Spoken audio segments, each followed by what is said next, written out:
Hello, everybody. Welcome back to the Bitter Rivals podcast. I'm Avery. This is Gitano. It is April the 24th. This is episode 56. And yeah, there's not a whole lot going on in the hockey world this week. Just, like we said last week, kind of a calm before the storm here come playoffs. I think that's pretty much what everybody's just kind of wanting to get to at this point. Yeah. Just so a couple things of note that we will touch on definitely this week. First thing, Michael Bunting being injured is no good for the Toronto Maple Leafs, and I think we all can understand why. He's been a part of one of the best lines in hockey over the past however many months it's been. And yeah, that's just a guy you hate to see not in your lineup, especially when there's only 3 games left in the regular season. You hate to see him come out. So it's lower body, eh? It is actually they won't disclose what it is, but like I'm pretty sure we have a pretty good idea of where he got hurt, and it looked like he was stretching his leg out weird. So lower body's probably a good guess, but nothing's guaranteed, I guess. The other thing that obviously we're going to touch on, one of the greatest hockey players of all time, Guy Lafleur, not too long after Mike Bossy has passed, and the Montreal Canadiens will honor him tonight, probably at the same time that this podcast is being released. I think the ceremony actually starts about a half hour before this comes out, so yeah. So anyway, they said they've been planning it for a long time, just given that he hasn't been in the best of health conditions for a while. So I'm expecting that we're going to see a pretty wild ceremony tonight, and as it should be. So, actual hockey, Leafs lost to Tampa, got absolutely shit pumped. It was brutal. What did it end up final? 8 or 9? Yeah, it's the worst loss that the Leafs have had in, I think it's like 6 years, since like 2016. Yeah. Well, because like I remember we were talking about it as it was happening. I was like, I don't remember the last time the Leafs got pumped like that. Like, it's been a long time. I believe the stat I saw is it was 2016 the last time it got pumped like that. Anyway, then obviously while we were in Florida, we played Tampa and followed it up with a game against the Florida Panthers, and we lost in overtime to them. That was the game in which Bunting left. So that was last night. The Leafs do play again tonight, back to back. We have the Washington Capitals in Washington on the way home. So that's not too bad. Yeah, there's not a whole lot going on. That's pretty much all there is. Matthews came back from his injury, still too short of 60. Yeah. Yeah, well, not a lot else has happened in Montreal, for being honest. We continue to lose. We can actually pick no lower than 4th right now, which is really good for us, obviously. It's basically a tank off between us and Arizona. In the past, between the two teams combined 17 games, which is about 34 points. Collectively, we've got 2 points, and they're both Arizona getting overtime losses. Wow. Yeah. So, I mean, like, this is some excellent tanking on both ends. Honestly, yeah. That is fantastic. Yeah. So the news that we were actually just talking about before we started recording this, Carey Price, or the Canadiens recalling Caden Primo as an emergency recall. St. Louis has just given the update that they're giving Price a rest. He's going to travel to New York City with the team midweek with the intention of him playing the final 2 games this season. So it's just rest. Okay. It's nothing too crazy. Well, when you make an emergency call up, people get nervous. You know what I mean? Yeah. Well, yeah, and especially considering it's to replace Carey Price, yeah. Yeah. So, yeah, it's been a heck of a week. I was sorry to everybody, I wasn't exactly active on socials this week as it was my exam season. Finished my last one yesterday, so that was pretty good. Fucking slacker. Yeah, but anyway.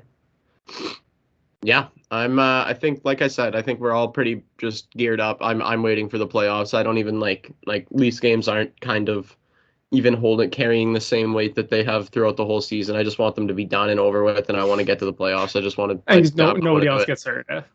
Yeah, if the Leafs win tonight, and I believe it's the Leafs win and Tampa loses, then we clinch home ice against them in the playoffs, which I think is really important because I can really see that game going deep. 7 games, and I think that 7th game being in Toronto is really, really beneficial, to be honest with you. Can we just talk about the 8-1 game for just a second? Sure. If that playoff series is anything like that game, that's going to be a fucking wild series because they played like they fucking hated each other. And that was, as a neutral, so much fun to watch. And like a lot of people are saying Tampa's going to absolutely clap us in the playoffs just based on that. First of all, our backup goaltender was playing. Second of all, our best player wasn't playing. And third of all, we clapped them 6-2, and it was 6-1 at one point in that game. We allowed them get a late one like 2 weeks before. Yeah. So that narrative is just ridiculous. Yeah, no, I don't think the score is indicative of anything, but like that felt like a playoff game. That felt like two teams that were fucking pissed and hated each other and want to kick the shit out of each other. And if you get 7 games of that, that's gonna be great. Well, and you know what? In that game, so there were a couple of fines that came out of that game for the Leafs. One on Simmons for charging Sergachev which was like, seriously, that deserves a fine. Like, of all the things that happen in a hockey game, that's the one that deserves a fine. I didn't even realize that had happened until like it came out, and I went back. I was thinking, I'm like, man, like I don't remember seeing anything like a charge. To me, that was a body check. Like, I don't know. He may have left his feet a little bit, but not enough to fine the guy. Like, I don't know. No, that seemed like a little crazy to me. That's like a 2-minute charging penalty tops. Yeah, like that's kind of, like I don't know how you're getting fined for that. Like, yeah, and then the other one was Kyle Clifford bopping Corey Perry on the top of the head with the stick, and he got it was like $22.50. Which like it definitely was a fine. You definitely cannot do that. Though. That was hilarious. That was hilarious. But like what's bothersome to me, to be honest with you, is that those two plays, which I don't really think were that egregious at all. Like the Clifford, like he just kind of bops him. He doesn't like swing it at his head. Like, no, you know what I mean? But like it's one of those things that like, because you can't do that. Like who was the ref that fucking did that the one time where when he was talking to the crowd, he says, "Yeah, you just can't do that, guys." I think it was like that's basically what it was. It's just like you have to fine him for that. Like it's not like they fined him like 5 or 10 grand either. It was 22 something. Like yeah. The other thing though with that game was Sergachev straight up sucker punched Bunting in the back of the head. Yeah. Did not get any penalty or fine for it, which is absolutely outrageous because it was like what Hall did to Labushkin and got fined for it. It was like 10 times worse. Like it was a straight up sucker punch in the back of the head. Kucherov, did you see what he did to Marner? That was so sneaky dirty, man. Like that. Okay, so it took me it took me a couple watches to find it because the first 2 times they were showing it, and I was like, oh, it's just, it's nothing, and then they showed no. He swings the blade of his skate at the back of his knee. Yeah, like the blade. That is so sneaky dirty. Oh, it's dangerous, man. Like really dangerous. Like you're gonna cut a tendon or something. Like honest to God, I don't know. I don't understand the bias against Toronto. And like every time the Department of Player Safety posts something, the first reply to it is the picture of Colton Orr calling for medical help while George Parros is laying motionless on the ground. It's literally like the first 5 or 6 replies. Honestly, it's really funny on every Department of Player Safety post. So, like, I don't know. Oh, actually, speaking of Department of Player Safety, Pizzetta got 2 games for a hit on TJ Oshie last week, and it was fair. That's other Habs news because there's fucking nothing else to talk about. Yeah, they actually did get that one right. Yeah, we're gonna ramp up the energy come playoff time though. May the 2nd is the beginning of the playoffs, and I cannot wait. I'm so excited. I'm excited to see first of all how we're gonna line up come playoff time. Like who's gonna be healthy? Is Kasha gonna be there? Is Bunting gonna be there now? Is obviously a big question. Is Muzzin gonna be healthy enough to be a consistent player for us?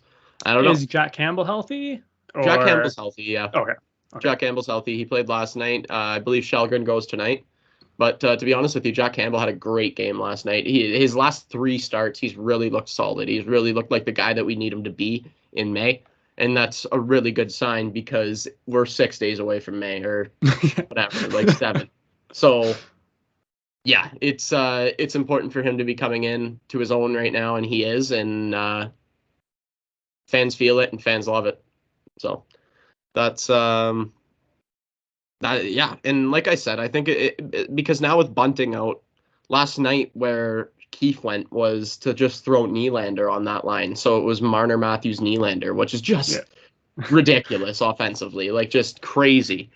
But I don't know if I like that because it takes away. I like the fact that I like the more balanced approach that we've been using as of late, if that makes sense. I like having Nylander come in on that third line. He still gets to play with the big boys on the power play, and he's still putting up points like a crazy man, but I don't know if him playing so high in the lineup is good, or because now what do we have? We have the top line, which is just outrageous. So you put your best defensive line on them. The next line is just John Tavares, Ilya Mikheyev, and, a mix of Kerfoot or whoever.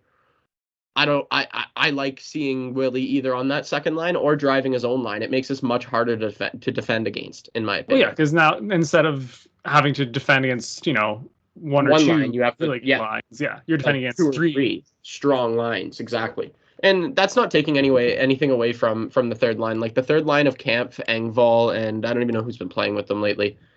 I think it's Kerfoot's been playing with. I don't know. Anyway, they've been really, really good lately. Really, really good. Engvall's really come into his own this year. It's fantastic.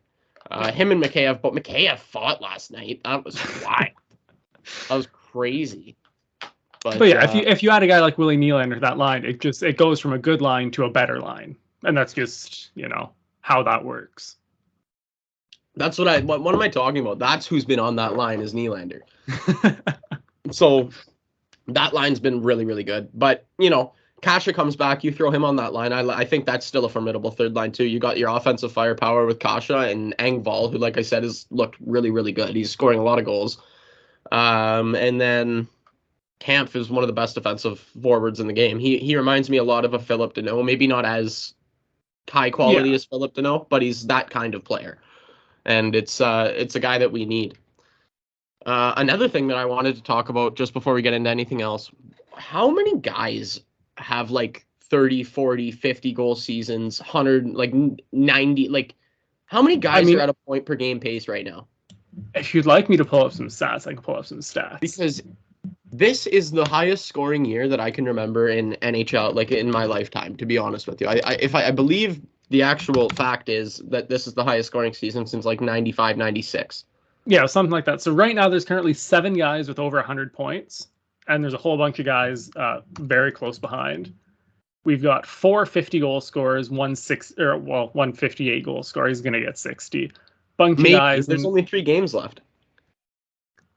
Yeah, but you're going to think that Matthews isn't going to get 2 goals in 3 games? He hasn't scored in his last like 4 or 5 games played. But we'll see. Anyway, yeah. We've got a defenseman on 90 points in Roman Josi. First time a defenseman's done it since 93, 94. Cale Makar is just behind him on 85 points. Like, so this isn't actually point per game, like point pace, but like there are literally 23 guys with 82 or more points. Yeah. That's crazy. I swear to God, Jamie Benn won the Art Ross one year, did he not? And I think he had with 75 points. or something. Yeah, it was something stupid like that. Hold on, I got it. So, I'm even looking at goals. I got Elias Lindholm's got 40. Matt Duchene's got 40. Fucking DeBrincat's got 40. Gaudreau, Barkov, and Forsberg and Pasternak are all on 39. Jason Robertson's on 38. Like, this is ridiculous. It's outrageous. This is awesome. Honestly, it's awesome. Oh, it's great. Yeah, he won with 87 points. Yeah. There are 23 guys with 82 or more points this year. That's crazy. There are 18 guys with 87 or more points this year. There are 18 guys who, if they played back in like 2014, what was it, 2014? 2014, 2015. If there were these 18 guys, like, that's crazy. That's crazy to me. And like, you also look at the guy like JT Miller in Vancouver, who are fucking like not very good, is sitting on 96 points. Yeah, that's crazy. Matty Tkachuk has 101 points. Yep. Like, I don't know. Anyway. Johnny Gaudreau 111. Fuck. Yeah, like McDavid's got 118. Huberdeau's got 114. Yeah. Anyway, it's wild to me how the game has shifted, because it was a low scoring league like 5 years ago, and now it's like the highest scoring I've ever seen it. Like the Panthers have over 4 goals a game. That's outrageous. Yeah. It's stupid. But the other thing with that is like you look at a guy like Shesterkin who's putting up like near record numbers in that too, and like there's other phenomenal goalies who are playing super well. Like it's really wild that we're getting this fucking offensive explosion, and also these really really really great goaltending seasons all at the same time. Like, is it the quality of defensemen that like is around the league nowadays? Is that what it is? I don't know. Like, because there's like. The pads aren't smaller, the nets aren't bigger, like, you know what I mean? NHL scoring by season. Let's just see the trend here. Well, I assume the trend has got to be upwards, right? Nhl League Averages. Okay. So, okay. So yeah, the average, holy lightning, it's basically been below 3, and it's gotten up to 3.02 since 2006. Goals per game? Goals per game, yes. We are sitting at 3.13. Like that's the highest like that it has been. That's the highest that it has been since 95-96, when it was 3.14 goals per game. That's crazy. But the save percentage is still 907, the average save percentage in the league, which is just below where it's been for the past 4 seasons. It's been 908, 910, 910, 912, 913, and then 907 this year. Yeah, like that's not too far out there. That's fucking. That's wild. Anyway. I just wanted to touch that. Yeah, no, that's because I've been noticing, I've been seeing a lot about that lately, and I've been thinking about it. Like, it's awesome. It's kind of what we've always wanted, right? Like, we've wanted a way to make hockey more exciting, and well, goals are exciting. So, like you said, it's fantastic for the sport. I want to get into some FITBs. Fill in the blanks. Yeah. So I guess a couple for us this week. So first one, Michael Bunting's injury is blank for the Leafs' playoff hopes. Oh, it's absolutely horrible. Well, hopes, like, we're locked up. No, hopes is in going far in the playoffs. Going far? Right? Well, I don't think it's detrimental. Like, I don't think it said now we're 100% gonna lose round 1. Like, that's not the thing. And we're not even sure. We don't know how long he's gonna be out. It could be long term. We're hoping it's not, but I think all that we want is we'd be lying to you if we said that we didn't. Our number one ask right now isn't Michael Bunting in the lineup for game 1. That is, you know what I mean? That in a completely healthy Jack Campbell is the only thing that we want. But sorry, I'm watching the Jays game here, and they just threw him out at third. Did you see that? Did you happen to catch that? No, I'm watching the Toronto FC game actually right now. Yeah, no, that was a very big play. Very big play by Lourdes Gurriel Jr. But anyway, yeah, it's a scary thought, but I don't think it'll be the end all be all. All right. And so the East, the 8 playoff teams have been secured. They can move up and down within those 8, but they're good. There are still 3 playoff spots to play for in the West. The teams we think will be in those playoff spots are blank, blank, and blank. So what are our options here? Who can get displaced and who, like, here? So right now, Colorado, Minnesota, St. Louis, Calgary, and Edmonton have clinched. Everything else, there's one wild card spot, one spot at the top of the Pacific, and 2 wild card spots are all up for play. Okay. So Predators aren't guaranteed. So I'm gonna go with the Predators.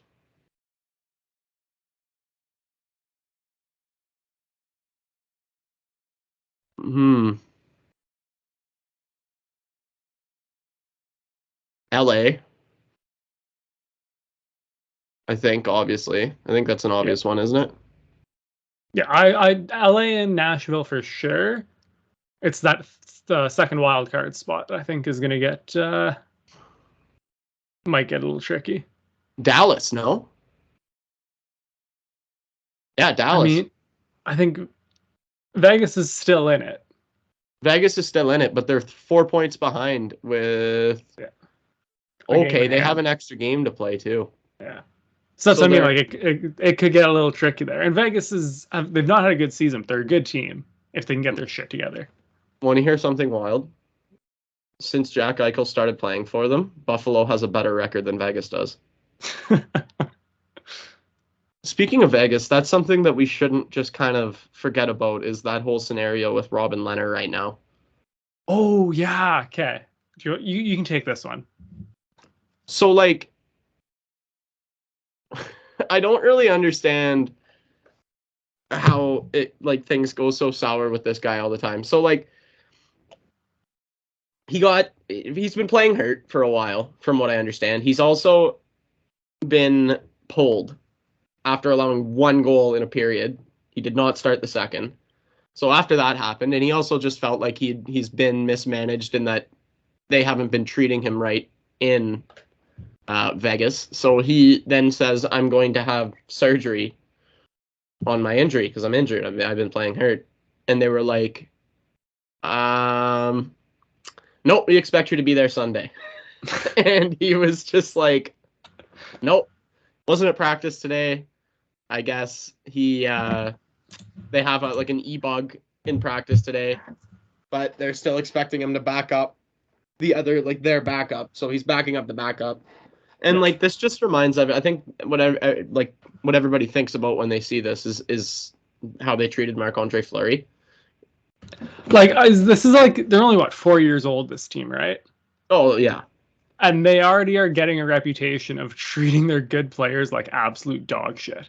Well, just treating everybody like dog shit. Well, what I mean by that is if you're going to treat Marc-Andre Fleury and Robin Lehner like that, how poorly are you treating your fucking third string goalie, your fourth line guys, your fucking bottom pairing D-men? If you're not even showing these guys your best players any respect. Yeah, it's kind of crazy. I don't really know how that happens. That's stuff that happens in the NBA, not in the NHL. You know what I mean? Where guys are like, no, I'm getting surgery. No, no, you're not. Yeah, no, I am. Anyway. And the thing, we spent, the better part of almost 2 years ripping the Buffalo Sabres for the same thing with Jack Eichel. Yeah. This is the exact same situation where a player says, I'm hurt and I need surgery. Doctor says I need surgery, and the team is just going, now we expect you on the bench tomorrow night. What? Yeah, but the thing is I think it's one of those surgeries that you can get after the season. You know what I mean? It's not a surgery he needs now. And that's what a lot of people are spinning it as he's quitting on his team, which when they need him most also, they are in a playoff push, you know what I mean? And they're starting Logan Thompson in net. Who the hell is that? So, I literally don't even know. I was going to say, I don't even know who their backup would be. Yeah, Logan Thompson. But so I don't, it's an interesting scenario because on one hand, yeah, he is quitting on his team. On the other hand, they do treat everybody like garbage. So fuck And you know what? Vegas deserves it. They've known nothing but success for 4 years. They deserve to miss the playoffs. They deserve to be hated. I'm happy it's happening. Yeah, absolutely. Fuck Vegas. Yeah. Agreed. Anyway, so there's not a whole lot more to get to. Unfortunately, like we said, it's been a pretty boring week in the NHL. So let's see what the Leafs have to close out the season. Okay, so it is tonight in Washington at home against the Red Wings on Tuesday. And the season finale in Toronto against the Boston Bruins on Friday. No Saturday night game this week. Yeah, no, so it's pretty similar to the Habs schedule here. We've got the Bruins in Montreal tonight. We go to New York to play the Rangers on Wednesday. And then we are back at home to finish the season against the Panthers on Friday night. So it's a real tough stretch for us.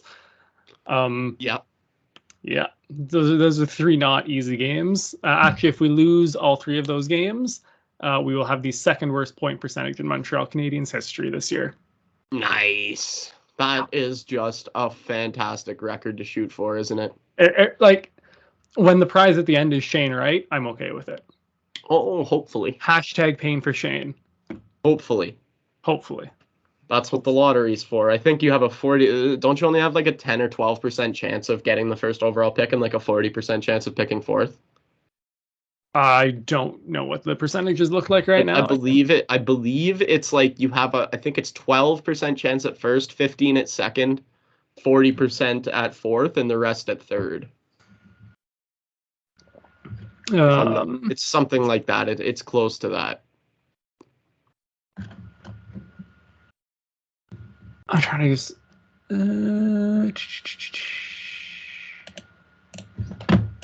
So I got the odds right here.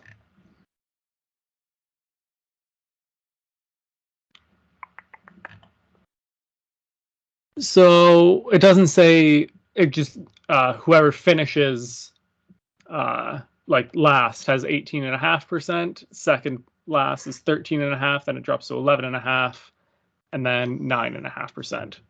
Gotcha. But right now, the Canadians are in dead last, with Arizona getting a point last night. We are in dead last. Well, that's always good. Yep. Hashtag pain for Shane. Yep. And then next year we discard for Bedard. Yeah, no kidding. Next week will be the playoff preview show. Yep. We got a lot to get into. There we'll see what's going on. End of the regular season review as well. Pardon? The end of regular season review as well. Yeah, I guess there's no playoffs to talk about on your end, so we can do that too. Yeah, we'll wind down the Habs season. We'll get playoffs, final awards. Yep. That'll be an interesting one. I think I owe you some money. Do we have record? We obviously have record of who we picked to win awards at the beginning of the year, right? Yes, I got it all written down. Okay, wonderful. So we can compare what actually happened there. That'll be fun to do. Yeah, and I will outline my hopes for the Leafs in this playoff run, and yeah, we'll go over the season, and yeah, should be a good time. Thanks to the Game Entertainment and Media for hosting us. Give them a follow if you haven't already. Like and subscribe this video if you're watching on YouTube, and we will see you next week.